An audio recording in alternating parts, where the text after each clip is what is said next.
There was a lot of inspiration that went into Call of Duty Black Ops multiplayer. Now, traditionally on Call of Duty, you get new weapons, new perks, new maps, you get all that stuff, and we needed to do that. We need to do that exceptionally well, and I actually think we've done that this year. But the team knew the stakes were very, very high this year. For us to deliver, we kind of need to go outside of the box. So we focused on 3 pillars: compete, customize, and create.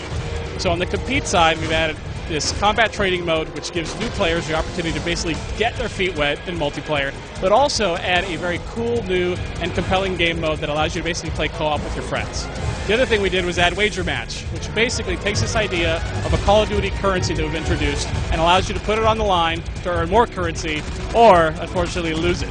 It's a very fun game mode. I think for my guys that play it and me, it's probably the biggest adrenaline rush that you actually get, and it's a lot of fun. So that's the compete side. On the create, we've added this cool new theater mode. And the way the theater mode works is that you can go into your basically all your recent games, and you can play any game back as a video that you actually played. Now the cool part is it's got full DVR controls and camera controls. So I load up the match, I can go in third person, first person, break the camera, follow my guy around, and I can follow any other player around. So let's say I'm playing with someone who's really good. I'm like, wow, how does he do all this stuff? What's his loadout? I can just break the camera and follow him around and see how he plays. There's also another cool component to theater as well. On Call of Duty this year, we've introduced this idea of a player card. So normally when I go into the game, I can go look at your name and say, okay, here's this guy, he's level 54, and that's what he does. Now think of it as your Call of Duty baseball card. What you can do is you have 6 slots that you can put all of your different theater modes that you've made and put them on your player card. So let's say you had an awesome kill streak, or you made a cool video that you mashed up with the theater editor. You can then put that on your player cards for when anybody goes to say, hey, who's that guy? Oh, wow, this guy's awesome. He's gotten all these cool kill streaks. Or he had this awesome, really funny tomahawk throw. And it really gives, again, players identity of what they are doing with the game.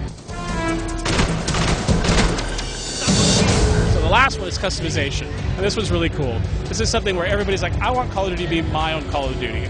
In the previous Call of Duties, we had this idea of you unlock emblems and you unlock call signs to do it. Now we're giving you the ability to make your own. We've seen some pretty creative people come up with some pretty creative and very interesting artwork to make their emblems. But it's something where I literally was like, okay, I'm going to play around with an emblem, and then I was playing around, I was trying different things, and you literally can get lost in it because there's so many options to flip and change color and scale and do all that kind of stuff. So really what we felt was we want to offer a lot of new different content, still make a great multiplayer game, but give people ways to experience Call of Duty like they never have before.